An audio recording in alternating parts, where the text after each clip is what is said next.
তিন বন্ধু যাচ্ছে রাস্তা দিয়ে, হঠাৎ করে ঝড়, বন্ধু তিনজন ঢুকে গেল গুহার মধ্যে। কিসের মধ্যে? গুহায়, যে পাহাড়ি এলাকায় আপনারা থাকেন যারা, গুহার মধ্যে। হঠাৎ করে পাহাড়ের পাথর দিয়ে গুহার মুখটা বন্ধ হয়ে গেল। এখন খোলার কোনো অপশন নাই। সবাই বলছে এখন তিনজন, এখন তো আমরা বের হতে পারবো না, সবাই সবার নেক আমলের ওসিলা দিয়ে আল্লাহর কাছে দোয়া করো। কিসের ওসিলা দিয়ে? নেক আমলের ওসিলা দিয়ে দোয়া করতে হয়। যে হাদিস,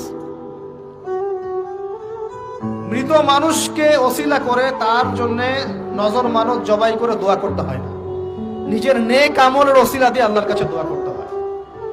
আল্লাহ পাক এখন দোয়া শুনলেন। একজন বলছে, আমি আমার পিতা মাতাকে খুব খেদমত করতাম, তাদেরকে দুধ পান না করে দুধ পান করাতাম না, নিজেও করতাম না, ছেলেদেরকে করাতাম না।